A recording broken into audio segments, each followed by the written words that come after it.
has a lot of multiples on offense, defense in terms of things that they do.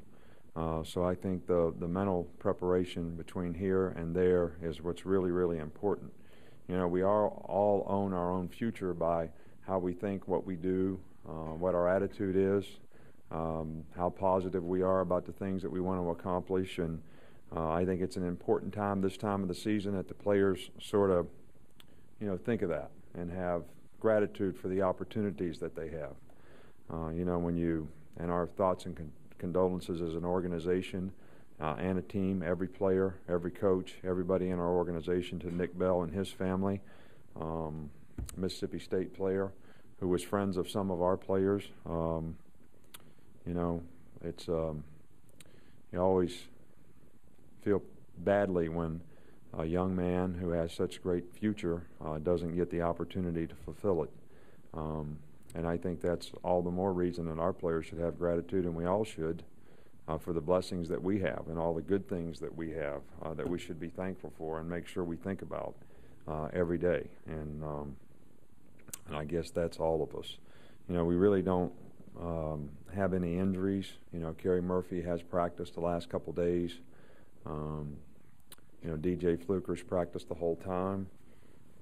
You know, we'll continue to evaluate the right tackle situation and decide probably as late as the game who will play there. You know, I think to some degree, you know, DJ's able to practice.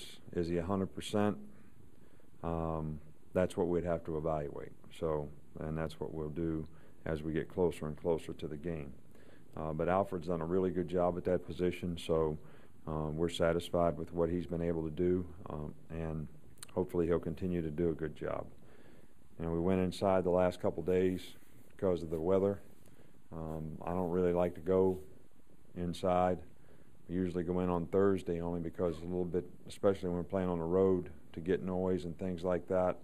So it's a better prep, you know, for our players. But having gone in the last 2 days was strictly a weather issue.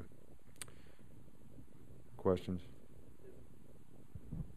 Mark Barron was named the semifinalist for the Thorpe Award. I was just wondering if you could tell us a little bit more about him as a player and some other things off the field. Well, you know, Mark's a really good, very quiet guy, but a leader in his own way. He's one of those guys that sort of speaks softly but carries a big stick. He's really well respected by his peers and his teammates. In his own way, he's a very good leader. He's a good person. And he's played outstanding football here for us. Last year had a phenomenal year, as well as this year. So, you know, he's one of the leaders on our team in terms of production points and making plays and doing the right things. And it's important to him. He pays attention. And he's really one of those guys that I think does everything that he can do to help our team be all it can be. And he's shown a lot of maturity and leadership this year with a lot of young guys around him, and that's certainly been appreciated by all of us. Coach, I have two questions for you. The first one, in terms of mental preparation, Marcel Darius told us earlier in the week that he felt like in the second half of the Tennessee game that it really all clicked, offense, defense, special teams. How important is that for this team going into the week that you had off? Well, I think that the thing that players need to realize is, you know, we probably played better at Tennessee because we practiced better. I think since the South Carolina game, we've been practicing better. We have a little better attention to detail, a little more focus, a little more energy, a little more effort, finish plays better, do more little things right that helps guys improve. And I think that's the important thing that the players need to realize, that hey, if things came together and we played better, you know, our best game is still somewhere out there. When it's ever going to come, I don't know. But it's going to be up to the energy, the focus, and what it means to the people who are playing. They're all capable. They're all well prepared. They practiced for a long, long time. So that's something that I'd like to be able to build on, what happened in the second half of the Tennessee game. But that remains to be seen. And, Coach, in the face of the tragedy of the passing of Nick Bell, it's prompted a lot of people in the sports world to focus on what they're most grateful for. And I'm interested to know what you're most grateful for. Well, I have too many things to list. First of all, you've heard me say this before, and I say it to the team on occasion. Kevin Elko said it the first time I ever heard it, is when you pray, do you pray to be blessed or do you pray to be a blessing? Well, the first thing that I want to do is be a blessing to other people.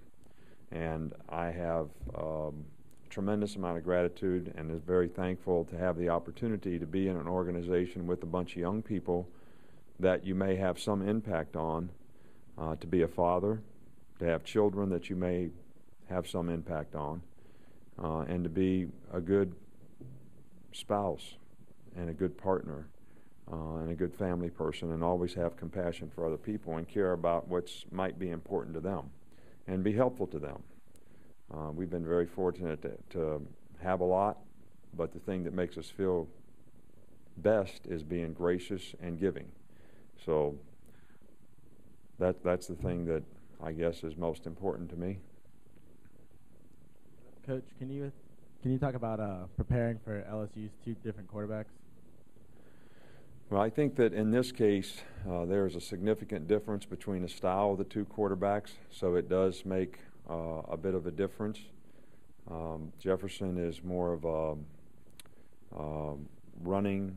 They've used him more this year as a running type quarterback. He does have very capable of throwing the ball, has a strong arm, and but he's made more plays with his feet, rushing quarterback type runs, option type runs.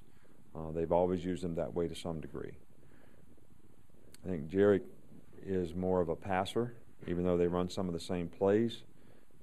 He's really a good passer and is probably the classic drop back style quarterback.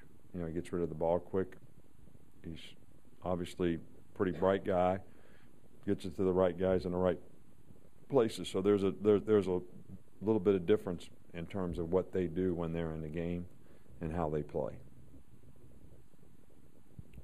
Coach, you mentioned Mark Barron's one of the quieter guys on the team. It seems like James Carpenter's also the quiet type, at least in the few occasions that he's been around us. Is he more of a lead-by-example kind of guy, or is he more vocal than he lets on? Well, I think James is really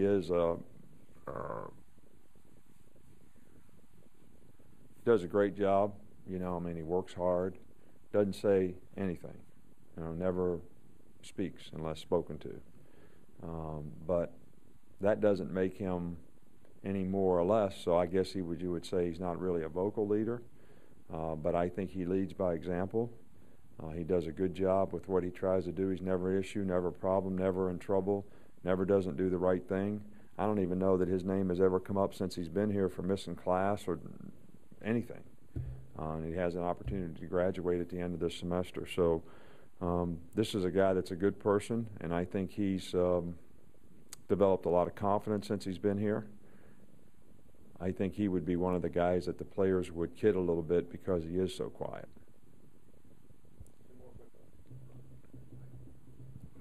I wonder if you could speak to the progress of Phelan Jones, and also if you guys have ever shared experiences since you have a similar background. Not really. You know, we don't really talk about it much. He was there at a different time, but he's done a nice job for us. He did a nice job in the Tennessee game. Daquan Minzy is healthy again, so we'll have to make a decision on how we choose to play those guys this week. Probably make it tomorrow and practice that way tomorrow. But, you know, Phelan's a bright guy, and we've always worked to get him to play aggressively, and he has made tremendous progress in that, and I thought did a nice job in the Tennessee game. He's a good athlete. He can do all the things that we want him to do, and it's good to have another player gain some experience that, you know, we can now count on in the games in a situation in the secondary where we don't have a lot of experienced players. Coach, you've spoken a lot about Greg McElroy and what he's meant to the team, and I wonder, so much this year we've heard about things beyond football that he's accomplished. If you could speak to how that affects the University of Alabama and the football program. Well, I think every big guy here has a responsibility and obligation to represent the university in a first-class way. I think Greg goes far beyond that because he has made significant accomplishments in a lot of other areas. in terms of whether it's community service, leadership, being a bright guy who has tremendous opportunities academically in his future if he chooses to do that. So I think in a lot of ways Greg has a tremendous amount of respect for that, and I do think he sets a really good example for other people. And you know, he's worked hard to develop good relationships with other guys on the team, even if they may be different than him. And I think that's a good thing, and I think that's something that everybody respects as well. All right, thank you.